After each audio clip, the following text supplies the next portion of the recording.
독일 우화에 이런 이야기가 있습니다. 한 왕이 신하를 둘 불러서 1년이라는 기간을 주면서 한 신하에게 너는 이 나라를 두루 다니면서 잡초에 대해서 연구를 해오라 명령을 주었습니다. 또 다른 신하에게는 똑같이 너도 이 나라를 다니면서 연구를 하되 너는 꽃에 대해서 연구를 해오라 그렇게 명령을 내렸습니다.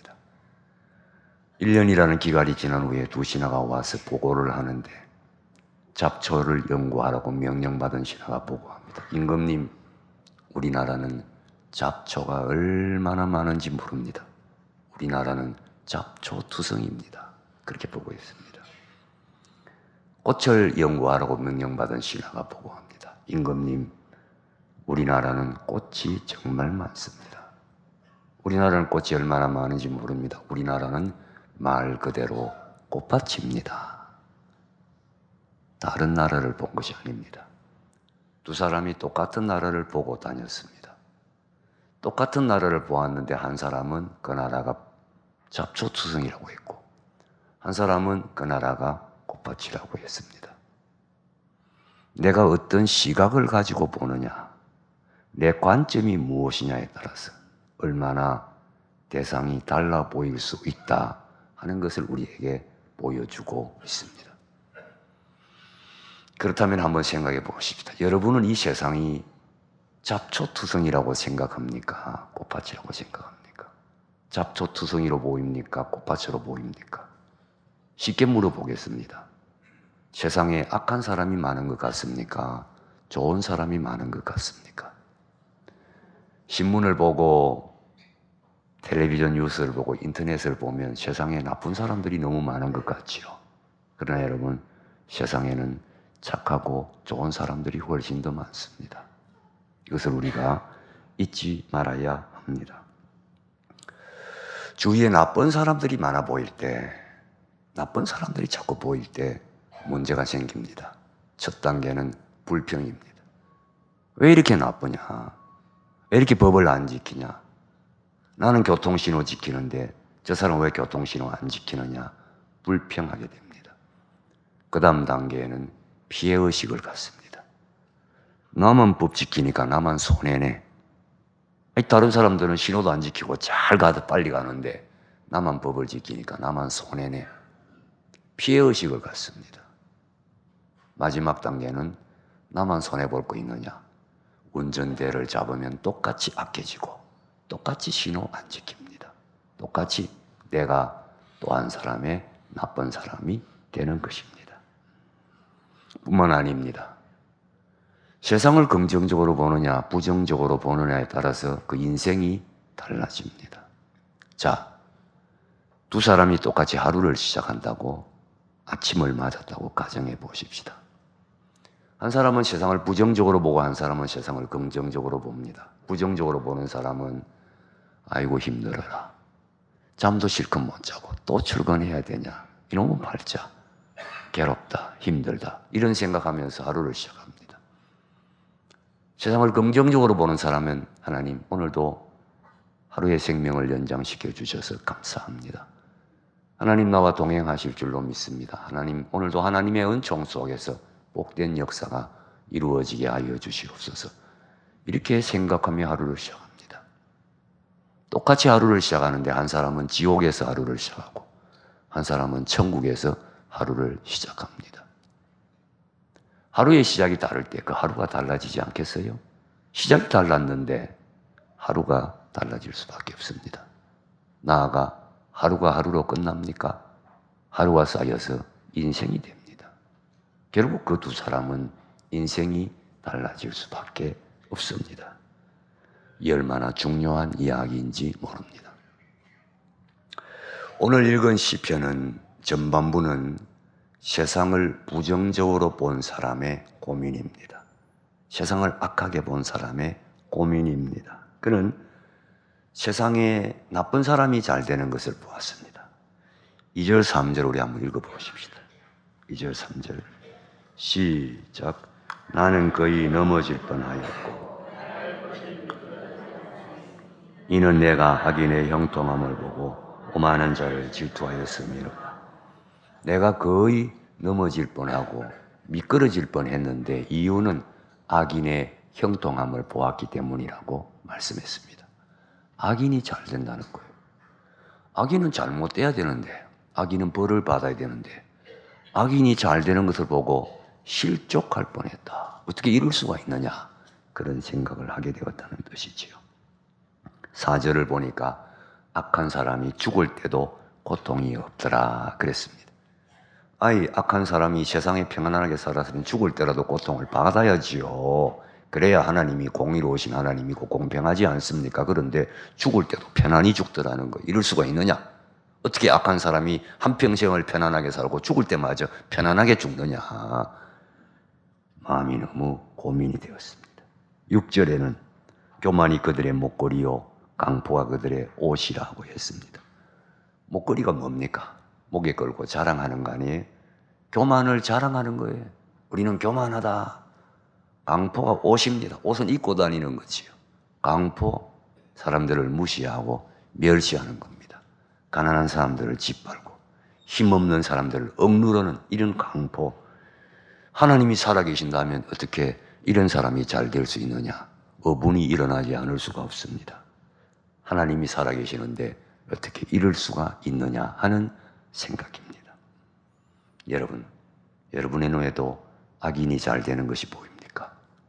악인이 잘 되는 것이 보이면 그것이 시험인 줄 아셔야 합니다. 그게 시험이에요.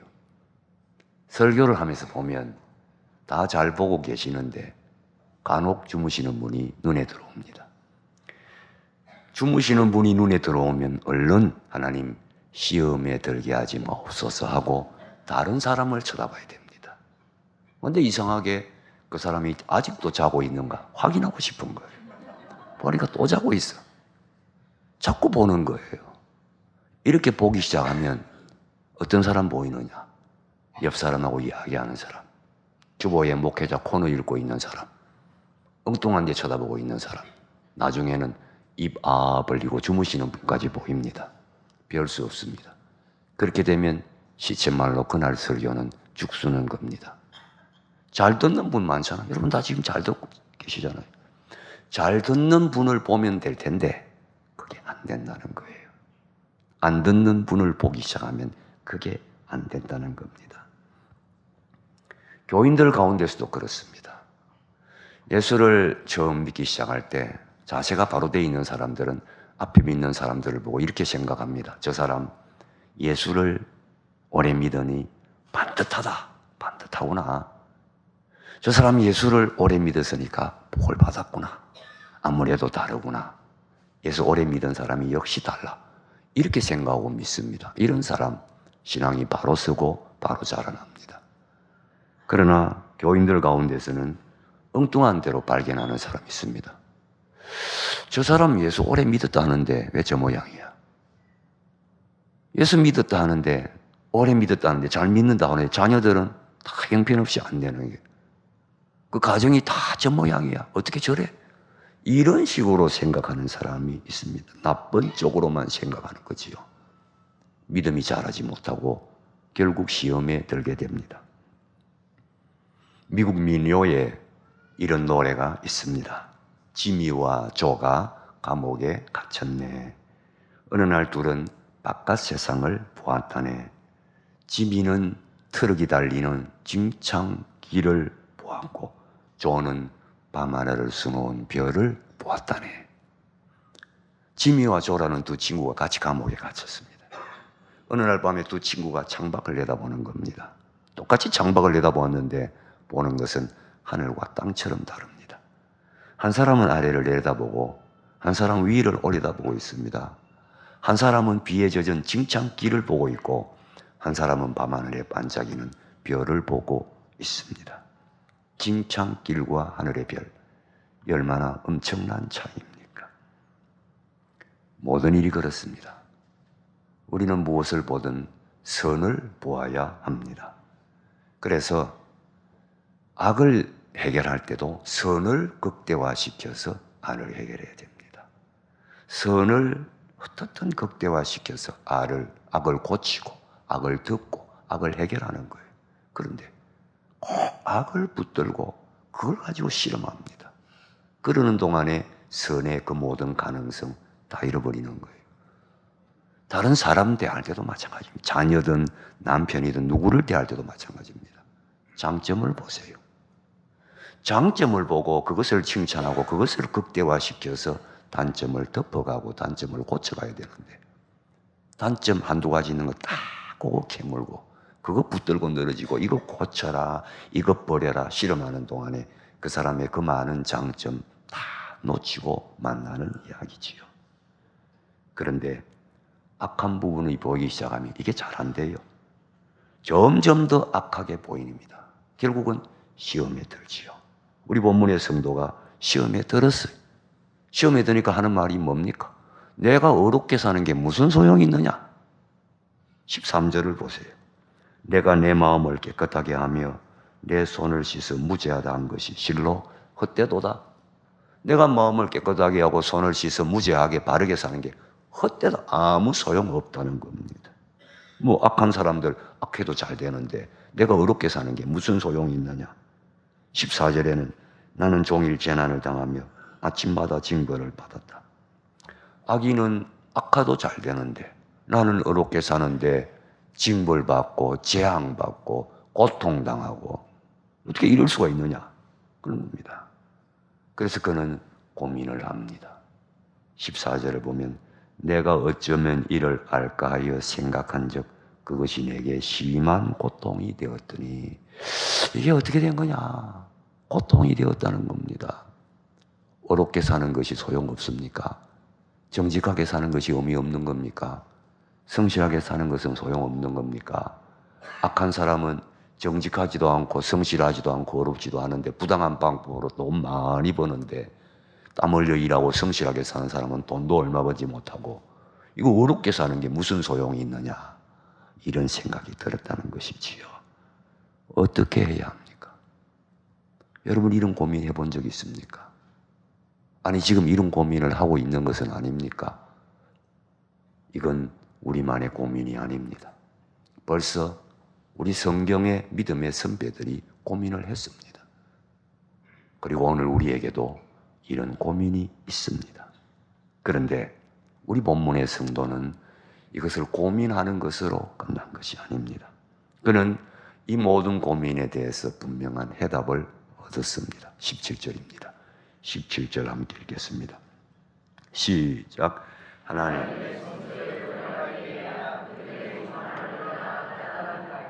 고민하고 고통받았는데 하나님의 성소에 들어갈 때 내가 다 깨달았습니다. 성소에 들어갈 때 알게 되었다는 간증이지요. 성소는 하나님 계신 곳이고 우리가 하나님을 만나는 곳입니다. 성소에 들어갔다는 말은 다른 말로 하면 하나님을 만났다는 뜻입니다. 우리는 말씀을 통하여, 기도를 통하여, 찬양을 통하여, 예배를 통하여 하나님을 만납니다. 말씀도 기도도 찬양도 궁극적인 목적은 하나님 만나는 거 아닙니까? 하나님을 만날 때, 그래서 하나님 만나 은혜 받을 때 모든 것이 바로 알게 됩니다. 새로운 눈이 열립니다. 세상을 정확하게 볼 수 있는 영적인 눈이 밝아지게 되는 것입니다. 여러분 사도 바울을 생각해 보십시오. 바울은 자기 나름대로는 눈이 좋다고 생각했지요. 그러나 육신의 눈만 밝았습니다. 세상의 학문, 바리새인, 베냐민 지파, 난지 8일 만에 할례 받는 거 이런 거 최고인 줄 알았습니다. 그러나 예수 믿는 거 귀한 줄은 모르고 예수 믿는 사람 핍박했습니다. 그가 다메섹에 가다가 예수님 만납니다. 예수님 만났다는 말이 오늘 본문의 표현을 빌리면 뭡니까? 성소에 들어갔다는 거지요. 그렇죠. 하나님 만났다는 것이니까 성소에 들어갔다는 겁니다. 어떤 결과가 일어납니까? 앞이 보이지 않았어요. 시력을 잃었습니다. 3일이 지났는데 눈에 비늘 같은 게 떨어지면서 새롭게 보게 됩니다. 상징적인 의미가 있습니다. 옛날 시력은 잃어버리고 새로운 시력이 열린 것입니다. 새로운 세계를 볼 수 있는 눈이 열린 것입니다. 옛날 눈으로 볼 때는 무슨 바리새인이다, 세상적인 학문이다 이런 것이 최고인 줄 알았는데 새로운 눈이 열리니 그것이 배설물로 보입니다. 하나님이 보이고 예수님이 보이고 영원한 세계가 보입니다. 성소에 들어갈 때 새로운 눈이 열리게 되는 것이지요. 여러분, 우리가 하나님 앞에 나와 예배드립니다. 예배드리는 것은 눈을 씻는 겁니다. 세상 살면서 세상적인 것들로 잔뜩 먼지가 앉아서 더러워진 우리의 눈을 말씀으로 예배로 찬양으로 씻는 겁니다. 그래서 새로운 마음, 새로운 눈으로 세상을 봅니다. 성소에 들어갈 때에, 예배 드릴 때에 깨달았다. 저희의 결국을 내가 깨달았나이다. 모든 것을 바로 보게 됩니다. 바로 보니까 악인 잘 되는 줄 알았는데 아니었어요. 그렇게 잠깐 보였던 것 뿐이에요. 순식간에 망하게 되어 있었어요. 여러분 18절을 보세요. 주께서 참으로 그들을 미끄러운 곳에 두시며 파멸에 던지신다. 주님이 그들을 파멸에 던져버려요. 19절을 보세요. 그들이 어찌하여 그리 갑자기 황폐되었는가. 놀랄 정도로 그들은 전멸하였나이다. 악인이 잘 되는 줄 알았는데 성소에서 깨닫고 나서 보니 악인이 갑자기 황폐하게 된다. 옛날 성경에는 졸지에 황폐. 하루아침에 악인들은 망하는 거예요. 망하는 겁니다. 20절에는 주여 사람이 꿈을 깬 후에 꿈을 무시한 같이 주께서 깨신 후에 그들의 형상을 멸시하리이다. 꿈 꿨습니다.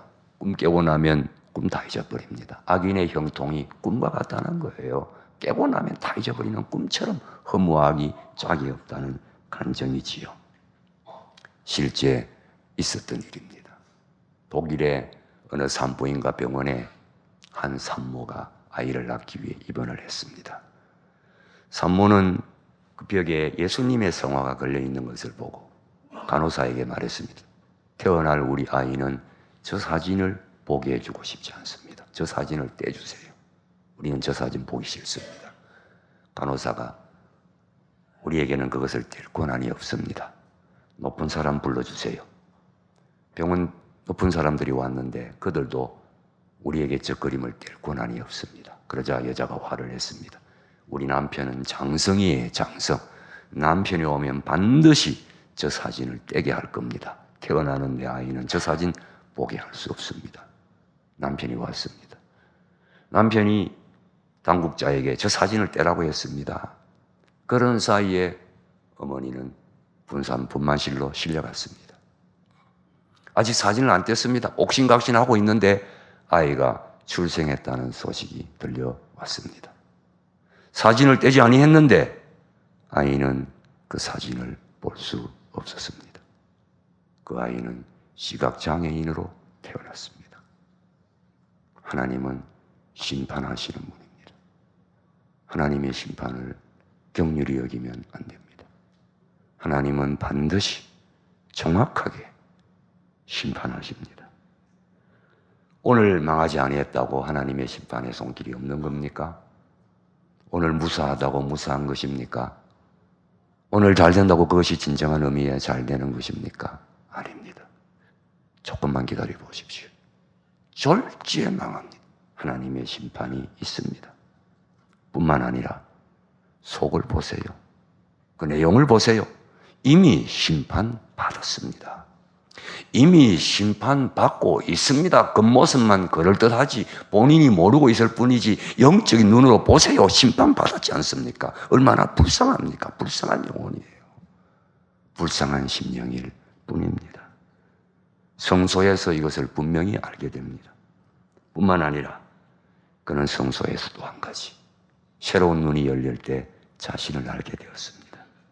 자신을 본 것입니다. 23절에 내가 항상 주와 함께하니 주께서 내 오른손을 붙드셨나이다. 24절에 주의 교훈으로 나를 인도하시고 후에는 영광으로 나를 영접하시리라. 내가 혼자 사는 줄 알았는데 성소에서 깨닫고 보니 그게 아닙니다. 하나님이 나와 함께 하시고 나와 동행하시고 나를 보호하시고 나를 감싸고 계십니다. 내 오른손을 붙잡고 나를 인도하고 있습니다. 이 세상에서만 인도하는 것이 아니라 영원한 나라에까지 인도해 주실 것입니다. 후에는 영광으로 나를 영접하시리니. 참으로 놀라운 은혜입니다. 성소에 들어갈 때, 예배드리고 하나님 만날 때 내가 얼마나 은혜 받은 존재인가 알게 되는 것입니다. 전에는 악인이 잘 되고 의인이 고통받는 줄 알았는데 하나님을 만나고 보니 악인은 망합니다. 이 모습 이대로 내가 받은 은혜, 내가 받은 축복이 넘치고 있습니다. 여러분 그렇습니다. 하나님 만나지 못하면 나 혼자 소외당한 것 같습니다. 하나님 만나지 못하면 나 혼자 외롭습니다. 나 혼자 버림받은 것 같습니다. 하나님 만나고 나면 나 혼자 복받은 것 같습니다. 나 혼자 은혜 받은 것 같습니다. 내가 제일 은혜 받은 사람입니다. 여러분, 두 눈을 똑똑히 뜨고 보세요. 십자가를 생각해 보세요. 이 모습 이대로 구원받았습니다. 이 모습 이대로 모든 것 거저 주셨습니다. 만 가지 은혜를 받았습니다. 하나님의 은혜는 넘치고 있습니다.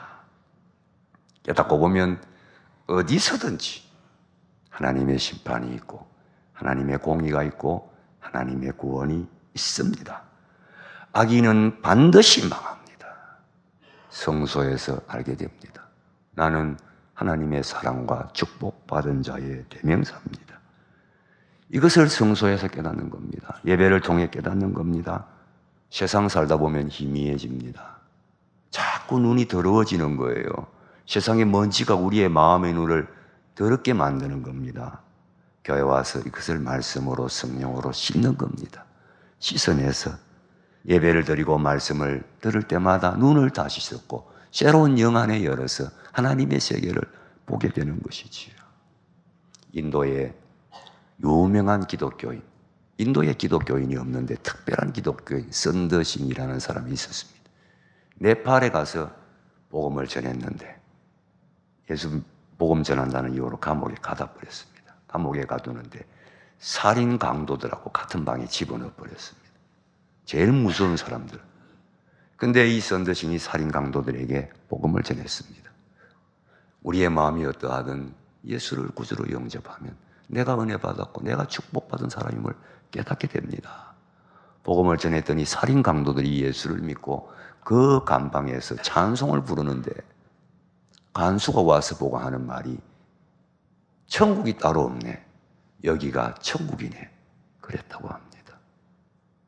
성소에서 하나님의 은혜를 깨닫고 보니 이 모습 이대로 기쁨과 감격과 은혜가 넘치고 있고 내 심령에 하나님 나라가 이루어지게 되는 거지요. 그래서 성도가 고백합니다. 25절에 하늘에서는 주 외에 누가 내게 있으리요 땅에서는 주밖에 내가 사모할 리 없나이다. 얼마나 아름다운 고백입니까? 정말 은혜 받으면 이렇게 고백하게 됩니다. 하늘에서 주님 외에 누가 내게 있으리요 땅에서도 주님밖에 내가 사모할 사람 없습니다. 주님 한 분뿐이라는 고백이지요.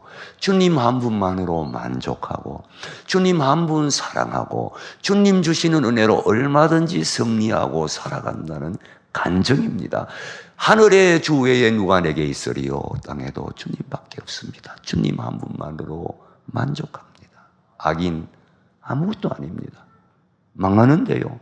아니, 내가 받은 은혜가 얼마나 큰데요. 내가 받은 은혜를 간증하며 감사하며 주님 사랑하며 살아가는 것입니다.